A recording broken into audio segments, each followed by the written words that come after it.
Please confirm you can see my screen so that we can start. Yes. Okay, thank you for that confirmation. I appreciate it. All right, so today we are going into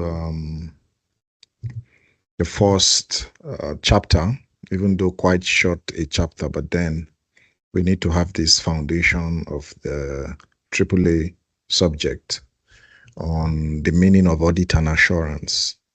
And like it has been suggested or requested by some of us, instead of doing the multiple choice questions at the back of the study text, we will be doing past questions based on each topics. So after the AAA lecture or tutorials, we're going to be having the past questions as we've scanned through the pathfinders. So 22 diets were scanned through between November 2014 and May 2025. So that's 22 diets. We scanned through the past questions and I shared just one question that was tested. So in 22 diets, he tested the meaning of audit and assurance explicitly once. So that shows that he's not really interested in the foundation. I believe in chapter 2, which is the regulatory environment, we'll have a deluge of questions from across the 22 diets.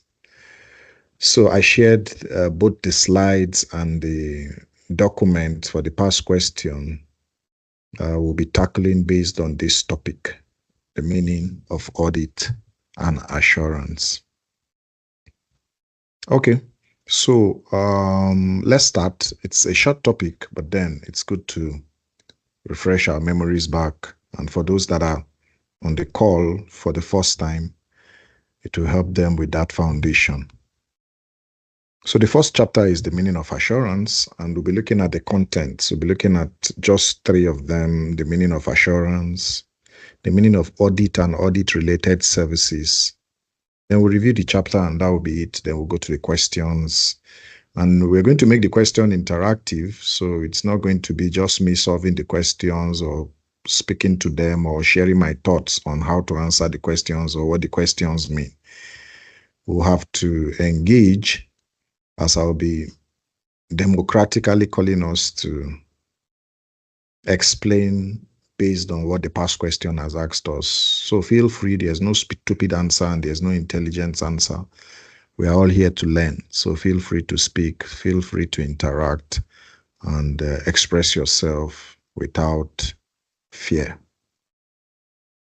Okay, so we'll be looking at the meaning of assurance, the meaning of audit and audit-related services, and we'll review the chapter and that will be it.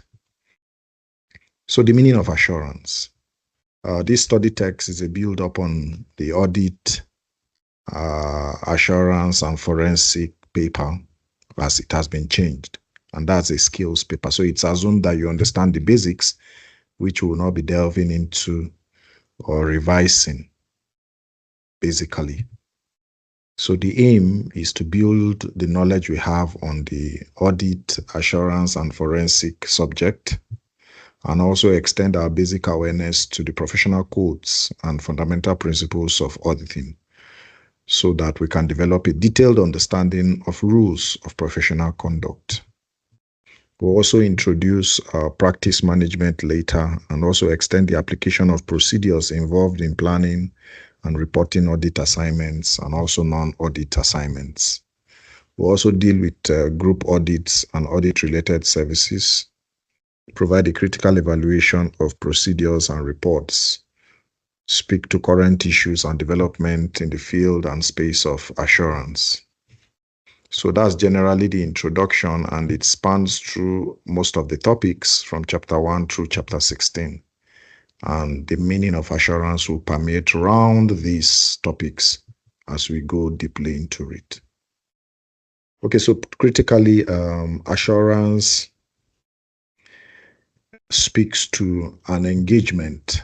You are providing comfort to a client. That's critically what, or typically what, assurance means. Assurance means providing comfort to a client that has asked for your services. So in auditing, assurance simply means providing comfort that due process or reports that have been produced in form of financial statements are in line with regulatory framework. Very important. So that's simply what assurance means. Assurance means giving a client or somebody that requested a report a level of comfort that the right things have been done. Very important. So just take note of that in simple terms, simple definition. So assurance helps or gives that level of confidence. Like I'll use the word comfort that an auditor provides to users of financial and non-financial information, that the information is free from material misstatements and are prepared in accordance, like I said, with the applicable framework, the IFRS in our own context, or any criteria, maybe in the US GAAP and all that. So the key points to note is that in assurance, it's very important to note that the party that requests for a report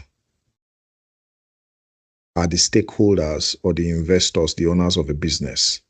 So they are seeking an independent professional service provided by auditors or practitioners to enhance the credibility of the information prepared by a client or a third party.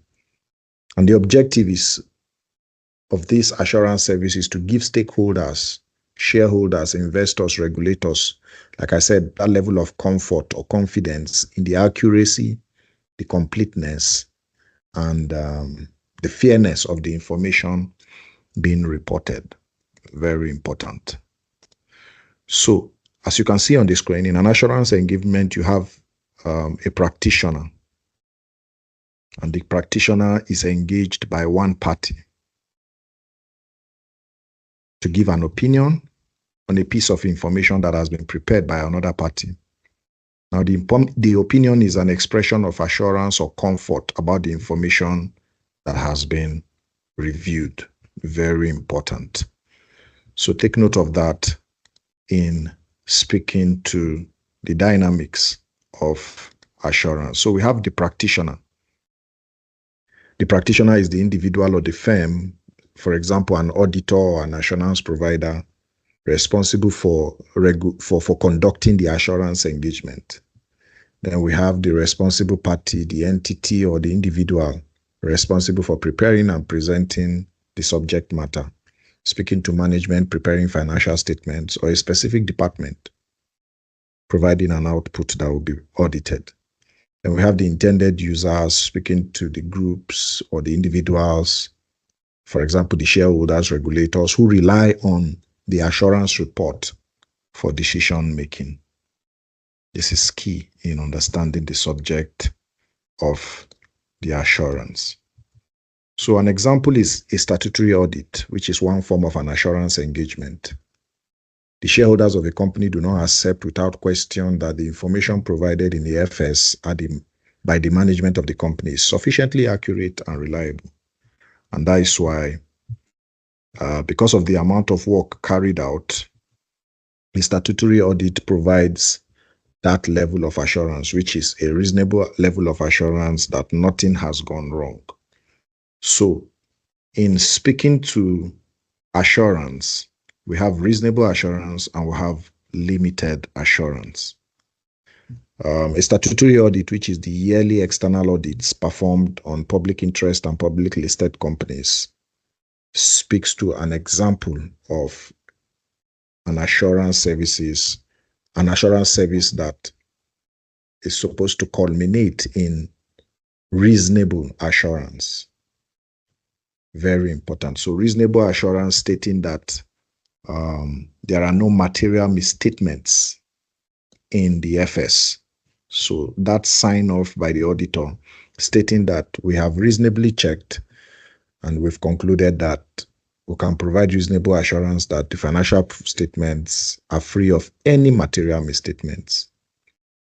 Then we have other assurance engagements that may provide lower limited level of assurance or comfort to the person receiving the opinion or the stakeholders. And that involves non-assurance services like providing environmental reports, environmental scrutiny on the reports of a company's impact on the environment, or a specific subject matter. So a limited assurance could be provided for that. So the level of assurance given by other assurance engagement will depend on various factors, and we'll look at them in subsequent chapters as we move on. So we'll be looking at examples of non-audit assurance engagement. Examples of non-audit assurance engagement might include reports on corporate social responsibility, like we just spoke to, the responsibility and the impact of a company on the environment, also environmental policies, green reporting, also employment policies on how the company is helping the environment where is resident to employ residents also. Speaking to reports on non-financial performance indicators like green reporting and GRI, other initiatives that are not specifically statutory audits. So these are examples of non-audit assurance engagements that are coming to limelight these days in the auditing space. Assurance engagements have become more significant in recent years due to the increase in the range of information provided by company directors in reports to the shareholders and other stakeholders. So it's very important that there is a need that is arising and confidence is needed by stakeholders. And auditors can provide this assurance by giving opinion about the information in these reports. The elements of an assurance engagement is the next unit to be looking at, which speaks to an assurance engagement performed by a practitioner. And it will consist of about 5 elements. We have a 3-party relationship. We have the practitioner, we have the responsible party, and we have the intended users. So looking at the practitioner, which we've spoken to that, we said the practitioner is the individual or the firm, for example, an auditor or an assurance provider responsible for conducting the assurance engagement. And the second person is the responsible party, speaking to the entity or the individual responsible for preparing and presenting the subject matter that is supposed to be audited, what was asked to be audited. So the entity will provide the subject matter, speaking to management, or who is preparing the financial statements, or whatever it is that is the input that is supposed to be audited. And we have the intended users, the individuals or the groups, for example, shareholders, regulators who rely on the assurance report for their use or for decision making. Very important. We also have the subject matter, speaking to what is supposed to be audited and the criteria, the framework that is suitable for that audit or that work to be carried out. And after that, the practitioner, the auditor, is supposed to have sufficient and appropriate evidence to come up with a report as a conclusion on what has been done, positive or negative outcome. So that's exactly what the elements of an assurance engagement, and this format is typically followed in all areas of reports prepared by auditors, whether it's forensics, whether it's external audits, internal audits, any engagement in form of assurance and non-assurance services provided, this format is typically followed. Okay, so we've just looked at briefly the meaning of assurance. Let's look at the meaning of audit and audit-related services. Please feel free to interject if you have any question. We are not just having lectures. If you have any gray area, you're not clear, please speak. Okay, excellent. Sharifa, thank you. Please unmute your mic and speak. Thank you. Yes, good evening, sir, and thanks Good for the lecture. evening. Please, You're can you welcome. put the suitable criteria again, please? Okay, thank you very much. All right. So the suitable criteria speaks to the benchmark. Very important. Let me use that word, benchmark, in auditing.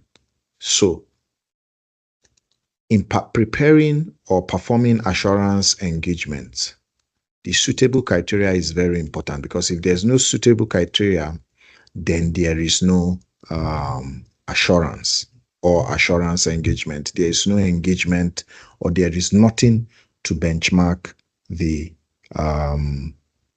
service that the auditor is supposed to provide. So in simple terms, suitable criteria are the standards. Take note of these two words, standards or benchmark, against which the subject matter. So for example, financial statements, systems, controls, or data is assessed to determine whether it's true, fair, or reliable. So the suitable criteria, they have 5 qualities. So for example, you are auditing based on the International Financial Reporting Standards. So that's a criteria, or the International Standards on Assurance Engagement 3000. So those standards, those benchmarks, ISAs, are the suitable criteria you use for the subject matter. And they must have 5 qualities, very important. The suitable criteria must have 5 qualities. They must be relevant. That means they must relate to the subject matter and be useful to users. The second criteria for a suitable criteria is, the second characteristic for a suitable criteria is it must be complete. It must pass the completeness test. It must not omit factors that could affect conclusions. And the next criteria is reliability. The suitable criteria should allow for consistent measurement and evaluation. The fourth criteria is neutrality. The suitable criteria must be free from bias and objective. It must be objective. And finally, it must be understandable. Understandability test must be passed. That means it's clear and it can be comprehended by intended users. So I see you, Richard, in just a minute. In simple terms, you say, what is the suitable criteria? Those are the standards or benchmark against which the subject matter speaks to. I hope that's clear a bit, Sharifat. Yes, very, very clear, sir. Thank you very much, sir. All right, you're welcome. Okay, let's go for you, Richard. Please go ahead. Thank you, sir. Am I audible? Yes, please. I can hear you. Okay. Thank you, sir. So my question is this. Do we have to jot down when you may say some things or add flesh to whatever you're saying? Or can we strictly rely on just reading the slides? I noticed you mentioned some points where you were explaining which are not like on the screen. On the screen, yes. I'm just bringing that from the question that was asked. So please go ahead. Feel free to jot if you can, please. Feel free to jot. Oh, okay, sir. Yes, feel free. Thank you very much. Okay, who else wants to speak? Any other person, please feel free. We'll make it very interactive as possible.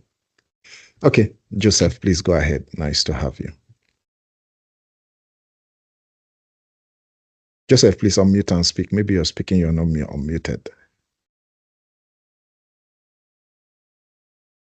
Can you hear me now? Yes, we can hear you, Joseph. I can hear you. Thanks for your efforts, and I pray that God may the Lord will empower you more. Amen. The word you have got me. Amen. So, amen. Thank you for the kind words. I would just want to confirm if I actually got it right. We talked about suitable criteria, and you mentioned must be relevant. It must be Complete. Yes. It must be reliable. Yes, Reliable. reliable. Yes. It must be consistent. It must be neutral. And it must be neutral. Yes, and it must be understandable. Then it must be understandable. Yes. So you give us 6. I give you 5: relevance, completeness, reliability, neutrality, and understandability. Just 5. Okay. Yes. Thank you. All right. You're welcome. Okay, Grace, go ahead. Nice to have you. Please, I can see Grace is on the call. All right. Good evening, sir. Yeah, good evening, Grace. Nice to have you. Thank you too. Yeah. Please, sir, when you were explaining non-assurance services, you made mention of CRS report. How do I call it now? Corporate social responsibility, corporate social environmental responsibility, green reporting, yes. sustainability, and the rest. So yes. I got a little bit confused because I don't know. There's a dividing and there's a thin line between that subtopic with this one. They usually mention is it non-assurance services? They will now list compilation, agreed upon procedure. What's different between this one and that one? They are all assurance services and low level assurance. Limited assurance. How do I know limited assurance? How do I know when I'm being asked to talk about TSR and when I'm being asked to talk about this other one? The agreed upon procedure that is also a form of assurance or something. Okay, thank you very much for that question. All right, so non-assurance or non-audit assurance engagements are the ones that are not statutory or mandatory in nature. Every other one speaking to corporate social responsibility, you can see on my screen, environmental policy, employment policy, non-financial performance indicators. We'll be coming to agreed upon procedures, which is a non-audit related service, like you see in the next screen, the meaning of audit and audit related service. So agreed upon procedures are audit related service and they are voluntary. Audit services are mandatory, speaking to statutory audits. So talking about assurance engagement service, like you asked, agreed upon procedures are non-assurance engagement service in the sense that they are voluntary. They are requested by clients. So take note of that. When we get to the meaning of audit and audit related service, you understand how agreed upon procedures, compilations link with us or serve the same purpose as these same examples we gave on corporate social responsibility, environmental policies. So they are on the same line. They are different from audit services. So just hold on. When we get to that part, I'll blow that up a bit and provide more flesh to the agreed upon procedures and also compilations. Yeah. So they are the same in answering your question.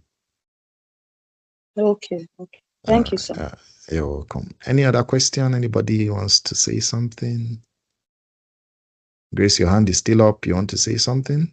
Oh, okay. I believe it's that old hand. Sorry. All right. Nice engagement. I appreciate it. So let's go to the meaning of audit and audit related services very quickly, which is our final unit.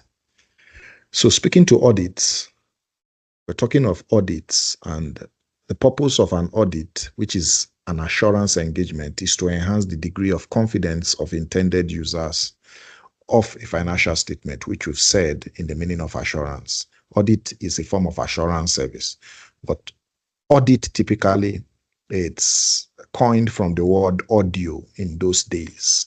Audit, it's coined from the word audio, which means to hear. To hear. Now, when audit came around the Stone Age, it came around technology age, it now became where you review. But hearing means to understand.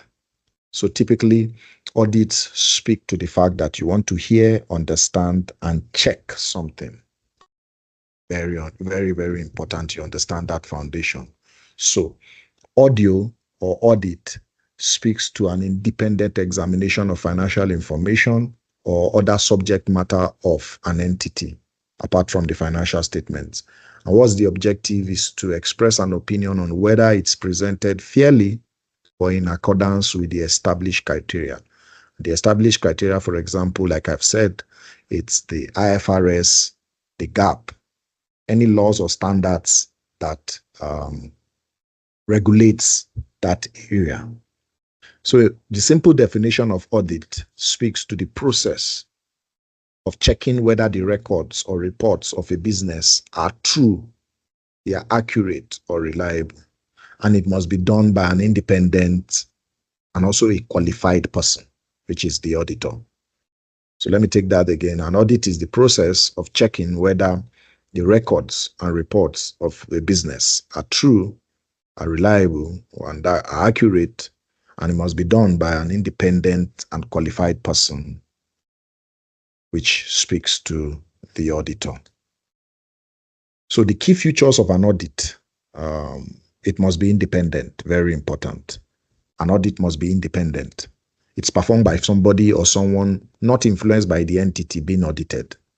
So the independence criteria is very important. That feature must be there. And an audit must be evidence-based. Speaking to evidence relies on only verifiable data and documents, not hearsay. Not, I think this person, no, you don't think in audit. You rely on verifiable documents and data. That's number 2, evidence-based. And number 3, an audit must be standard-driven. You must follow auditing standards. For example, the ISAs. The ISAs are the standards that must be followed. There are no, if there are no standards followed, then there's no audit. Number 4, it must be opinion-focused. So that's a key feature. It ends with a formal opinion on whether the financial statements are free from material misstatements or they are not. So the opinion, an audit must be opinion focused, which is the end result. And it's a formal report that will be prepared. And finally, it must be systematic and disciplined. It's a key feature of audit. It follows a structured process based on those standards we spoke to. So the independence, the evidence-based, the standards-driven, the opinion-focused, the systematic and disciplined features of an audit are very important for us to understand, basically. So ISA 200 states that the purpose of an audit, a form of assurance engagement, is to enhance the degree of confidence of the intended users.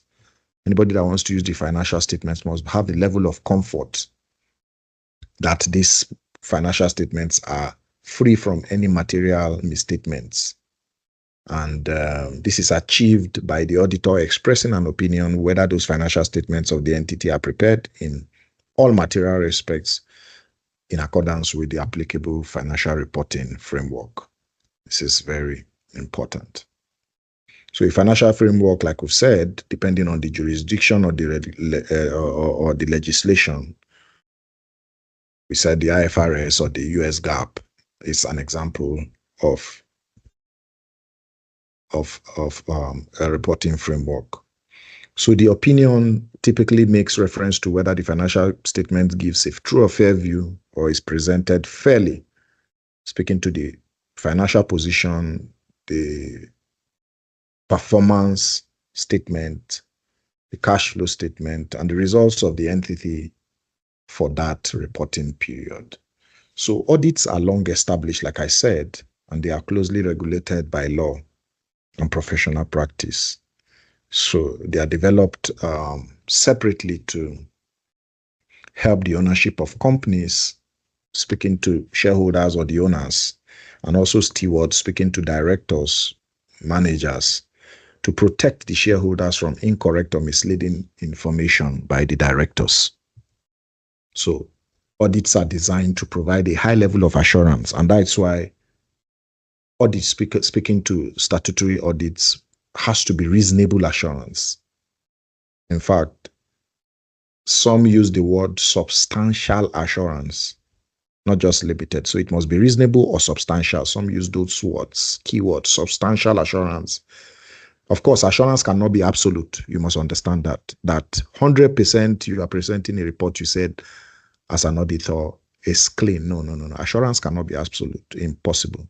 But there must be substantial or reasonable assurance that to some extent, nothing has come to our attention that these financial statements are materially misstated. This is very important to take note of. So that level of assurance, speaking to reasonable, substantial, should be provided by the auditor so that the users of the financial statements can have that level of comfort in those financial statements. Now, speaking to audit-related services. So we just spoke to mandatory audits. Now, these are related services or engagements undertaken by an accountant or a firm to perform such assignments based on their expertise or specialization to help organizations with reports that reasonably they may not be able to come up with. And they speak to review of data, agreed upon procedures and compilations. So like Grace asked, she asked of this form of reports.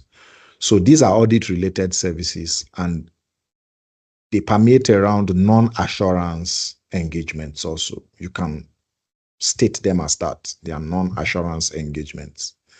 And you have review of data, specific data, for example, maybe an IT area, an ICT area. You just said, okay, help me review access control. So review of data could be an audit-related service. Audit my access control. Access control in the sense that the IT ERP that culminate in producing those financial statements, I want you to specifically audit them. So those are reviews of data that specifically organizations could ask. And they are really non-assurance engagements, but they can be audit-related. So those synonyms could relate since they are not statutory or mandatory audits. Then you have agreed upon procedures and you have compilations. So in speaking to review of data, it provides a low or moderate level of assurance. So you can see that review of data is not the same as an audit that must provide reasonable or a substantial level of assurance. It provides low or moderate level of assurance that the information under review is free from any material misstatement. So the accountant's opinion is usually expressed in the form of negative assurance. Negative assurance, don't get yourself confused. Some people think of negative assurance in the sense that if it's negative, then something is wrong. No. Look at it in this way now, that you went for HIV test. This is a practical way to understand this subject. You went for HIV test. If they say you are positive, then there's problem. You know, that's a challenge. So if they give you a result and you are negative, then you know you are okay, you are free from that virus. So that's the same thing, and that's explicitly how to understand the level of assurance in review of data. So the accountant's opinion is usually expressed in the form of a negative assurance, which is an opinion that there's nothing obviously wrong in the information. So like I said, the HIV test, if they said your HIV status is negative, you know, you are okay. So look at it in that perspective to understand the subject of review of data very clearly. And an example is that an auditor can say, nothing has come to our attention to suggest that the information provided for our review of that data is materially misstated. Very simple. So a higher level of assurance provided by an audit enhances the credibility by the assurance process. So, however, an audit is more time consuming, speaking to statutory audits, than a review, because a review is just a specific area. And an audit is actually more costly than a review, looking at the area that is being reviewed. So having spoken to review of data, we're looking at agreed upon procedures. And they are adopted in an engagement where the party speaking to the client is hiring someone, a practitioner, an accountant, a firm, and specifies the procedures that should be followed by the accountant in performing the engagement. So there's a process review, there's a walkthrough he wants you to review and maybe provide process improvement observation or something. So there are procedures, processes, if possible, maybe come up with policies for his organization or his entity. So that speaks to the fact that agreed upon procedures are specifics. They are not data. They are processes, procedures. When we speak to SOPs in our office, standard operating procedures. So these are agreed upon areas. Okay, come and check how production process is done in my office. Come and check how the laboratory process, the radiology process, any process or procedure you want to be enhanced, to be checked for it to perform top notch is an agreed upon procedures, an agreed upon procedure. And a client could request an accountant or a practitioner to help him inject his recommendation after his checks and all that into such procedures. So please take note of that. Then a compilation, finally, is an engagement to prepare information for a client. It's not an audit. It's not a review of data. It's not an agreed upon procedure.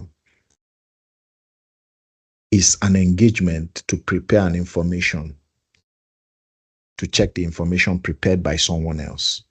So, for example, a firm of accountants may be asked by a client to prepare tax computation.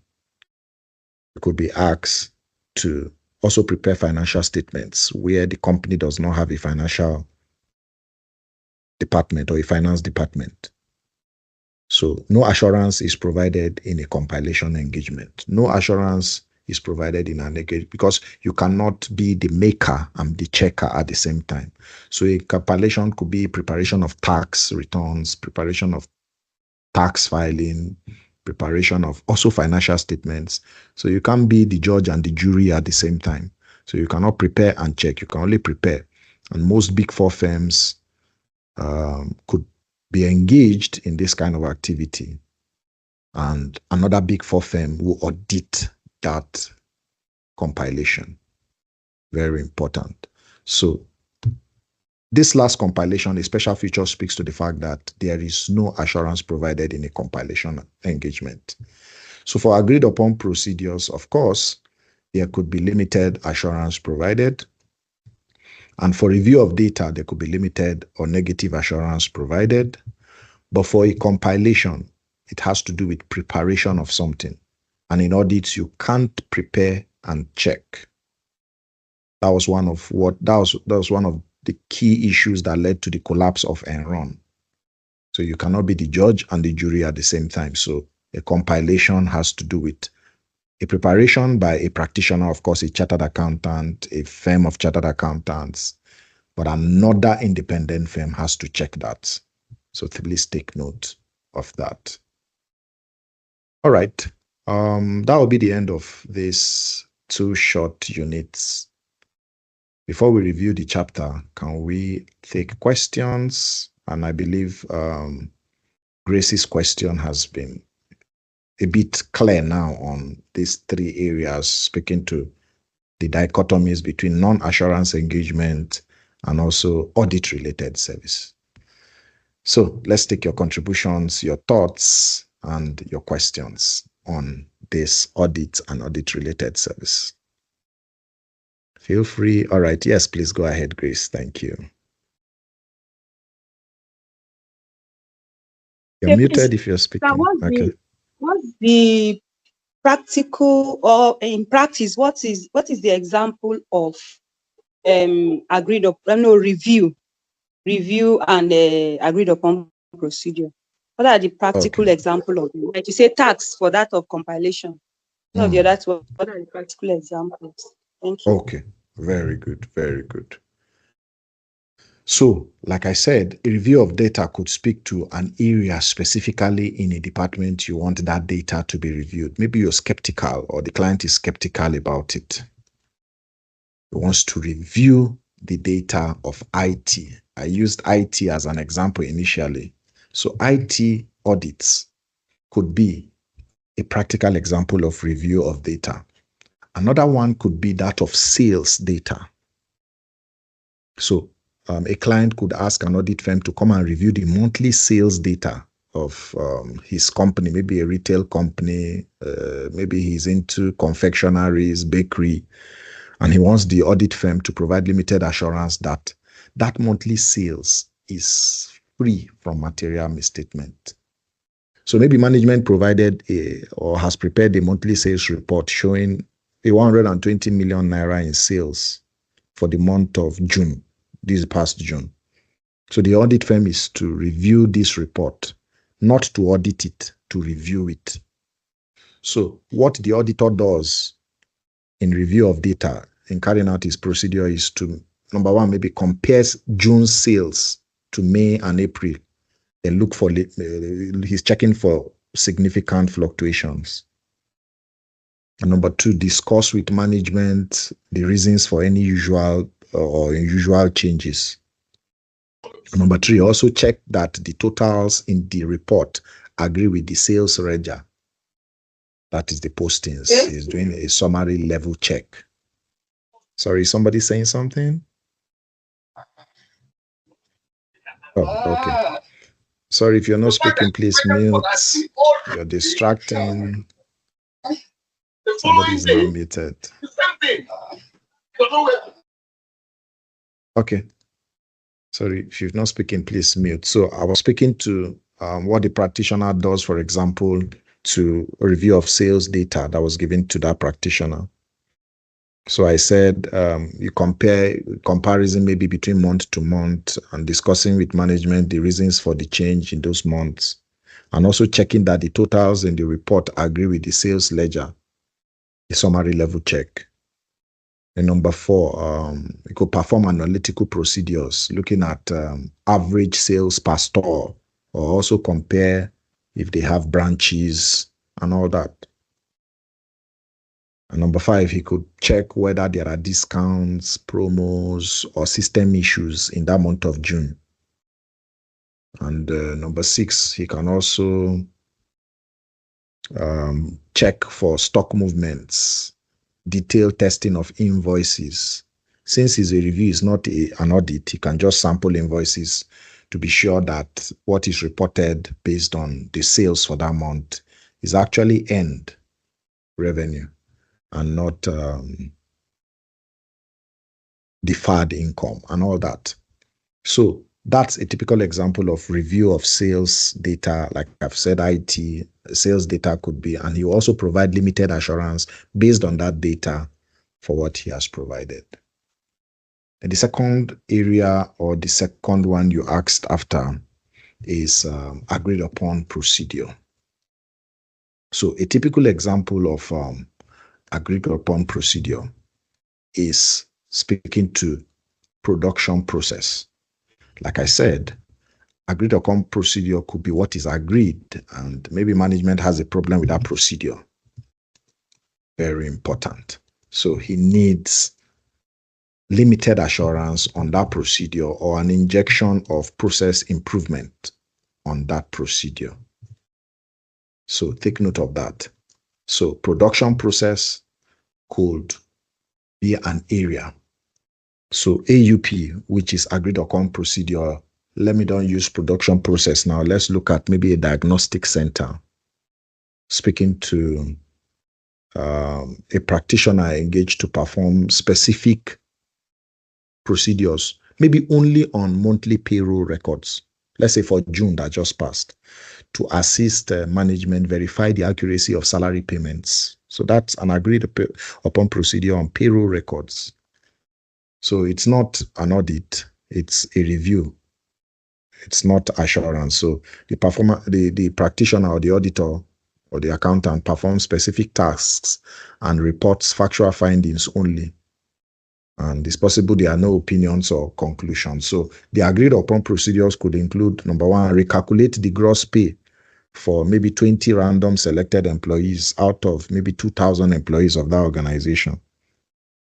Calculate the gross pay independently, the procedure, and also compare the calculated net pay to the bank transfer slips for accuracy. And the procedure could also be to check the third one, if statutory deductions like PE, pension, NHF, NSITF, withholding, no withholding tax, sorry. NSITF, what's this next one? ITF were correctly calculated. Could also agree on the procedure to trace approval of payroll by the HR manager for that month of June. So the report will only state findings, for example, the 20 selected employees, the recalculated gross pay matches the payroll records, and statutory deductions were correctly applied as per the applicable rates. And it could state that no discrepancies were noted between net pay and bank transfers. And bank transfers, you have to validate that from the bank statements, speaking to post-payment audits and all that. So it's important to know that this report is only for the use of the engaging party, that's the client that requested. So the practitioner does not express any assurance, and the users of the report must draw their own conclusions from what has been prepared. So those are two typical examples, and I hope it resonates with you, Grace, on review of data and also agreed upon procedure. Is that okay with you, or you still need another example? It's clear. Thank you. All right. You're welcome. Okay, so that's for agreed upon procedures, and we've had that of compilation, and it's clear. So any other question, contribution, before we go into the question and answer? Any question, any contribution, observation? Okay, so I believe it's clear and lucid. So before we move to chapter 2, because we just ended this short chapter 1, you should be able to explain the basic concepts of assurance, audit, and levels of assurance. And you should be able to describe examples of audit-related services, which includes agreed upon procedures, compilations, and also review of data, like we've spoken to very practically. So the subject may not be tested, or you may not be examined directly by saying, what are audit and assurance services? Like we'll be looking at this question that was tested in one of the pathfinders. It came in form of a case study. So take note of the exam questions that will be tested going forward, mostly from November 2025. You're not going to be asked direct questions. Even you've noted that mostly from even the previous diets from May 2025 downwards. Mostly now case studies are going to be tested, and as the case studies are going to be are being tested, you need to apply this theoretical understanding and inject them into the cases. It may be long reads, and you may have to read through the lines, underline, and be able to pick out, then apply what you've learned in this theoretical aspect to practicals. So expect more of case studies from November 2025 as aligned in the syllabus. You hardly have define what is, define or explain. So you have a case and questions will be asked. So the question I shared on the platform is a practical one in one of the diets that was tested. So it speaks to question 1 or chapter 1 very practically. And I think the The C aspect is chapter 2, but if you look at A, B, and D, they directly test chapter 1 and the contents of chapter 1, and it's a case study. So let me unshare my screen and share that question. I shared it on the platform and I believe we have it. So, but if you can't access it, maybe if you're using your phone, you can multitask, it's fine. So we'll look at it and I would like us to contribute on what we think is the answer before we go into the answer. So let's read this question and look at practically what was tested in this chapter 1. Question reads, Anything Goes Microfinance Bank Limited was incorporated in 2018 to meet the financial need of low-level customers. The management accounts of 2019 revealed that the bank has a shareholders fund of 2.1 billion naira, total assets of over 5 billion naira, and customer deposits of 2 billion naira. It is the largest microfinance bank in Quito. Today, the bank continues to be the core banker for small and medium-scale enterprises and accounts for over 70% of the business turnover in Quito. It is the only indigenous microfinance bank that is fully owned by Quito shareholders. The bank directors are elected by key shareholders and they represent all the shareholders both in the public and private sectors. The bank currently has a total employee establishment of over 350. With liberalization of the economy and globalization of businesses, the bank embraced the new challenges by becoming commercial bank in 2020 and changed its name to Anything Goes Bank Limited. The change of Chief Executive Officer and the management Anything Goes Bank Limited in early 2020 ushered in a new era where new ideas are adopted and managers reclaiming managerial responsibilities. The main objective then was to come up with innovative business strategies that would ensure the bank serve its core customers effectively. However, to reposition,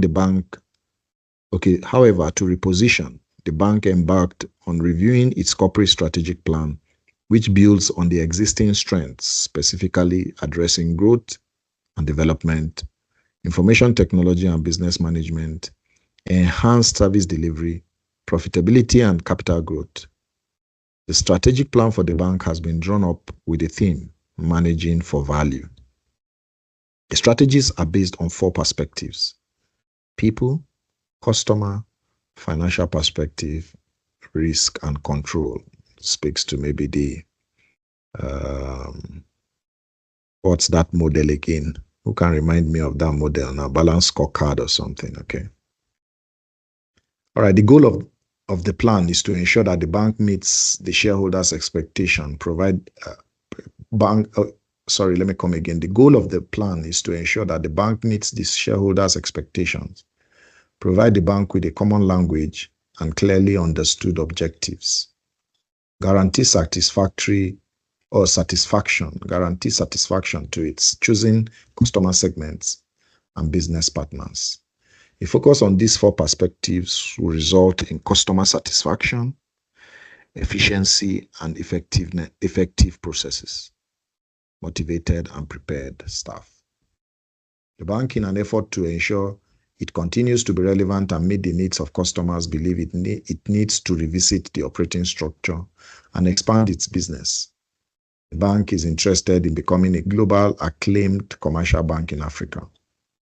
Management believes a review of approach to strategic change and practices and performance must be dynamic, flexible, and innovative, particularly when confronted with discontinuities and turbulence in its operating environment.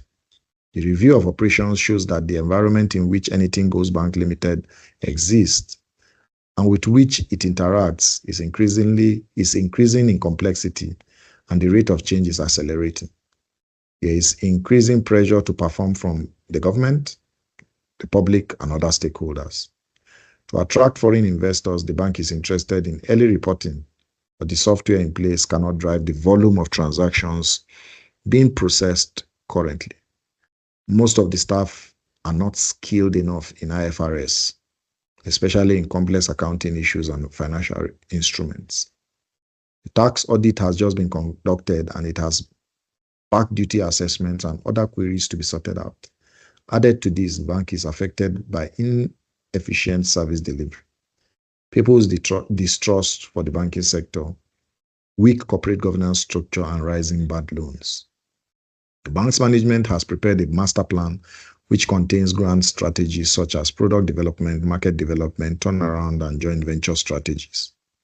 To facilitate the achievement of these grand strategies, functional strategies, namely marketing, operations, organizational, and management, and financial strategies, as also detailed in the master plan. It attributes a myriad of stumbling blocks to successful implementation of the strategies, including government policies, poor leadership, limited IT capacity, lack of funds, staff capability, and a supporting corporate culture as the main challenges. The bank has an audit committee but has not been performing optimally because the operation is not properly structured. It is also in arrears of some of its reporting requirements at this stage and is paying appropriate fines to regulatory authorities. Although the bank believes it is still a small bank, it still requires an auditor to examine the books of account with a view to expressing an opinion. Management is concerned with the need to change its auditors because of the transition to a commercial bank. Hence, it has decided to send out a request for proposal for appointment of new auditors. The bank has been facing delay in rendering attestation and assurance reports to regulators, for which it has been paying fines. One of your friends, whose father is a management staff of the company and a student of accountancy, has intimated you of this development and was asking you to provide some explanation to enlighten management before they send out proposal for audit services. All right, so we are required to A, discuss the key features needed in an audit report, which should be included in the proposal for audit services of Anything Goes Bank Limited. B, explain the type of assurance service the auditor of the bank should provide. 6 marks.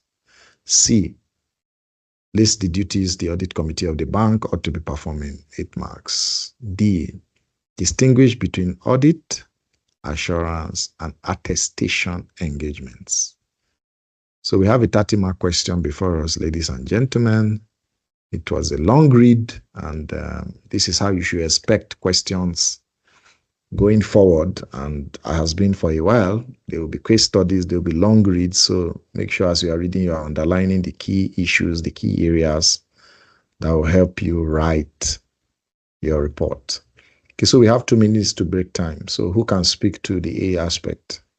Who is going to discuss the key features needed in an audit report which should be included in the proposal for audit services of Anything Goes Bank? So who wants to go first? Let's interact, let's discuss. There's no stupid answer and there's no stupid opinion, please. And there's no intelligent answer, there's no brilliant answer. So feel free to speak and express yourself.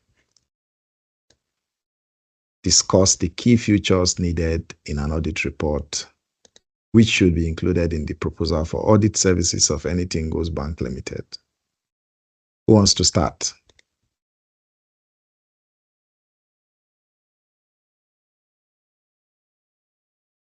It's almost break time, so maybe we should come back from break as we are looking at the questions. I have just 1 more minute. Out of 22 diets, I think this is the only question he tested chapter 1. So I don't think it will feature in most exam papers. Yes, please. Yes, good evening.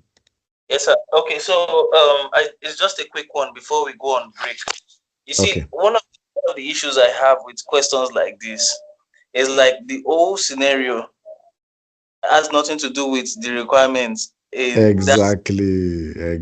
You are very right. And that's a distraction, it's a decoy. That's the way the examiner does it. So it's a long read, and you'll be wondering how to align the question with what you just read. So that's a strategy the examiner used to examine you also. So I understand what you're saying. Exactly. That has been working against me.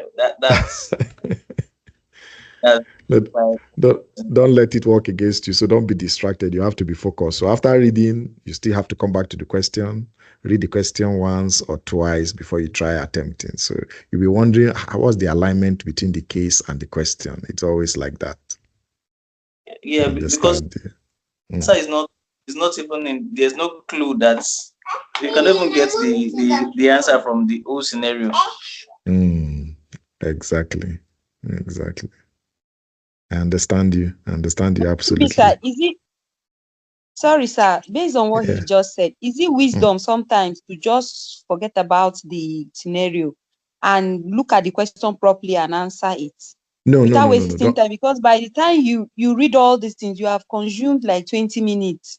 Then you use another 5 minutes to analyze how it relates to the question, and how you bring all the issues listed in the scenario to your answer. They say we should always relate it to the answer.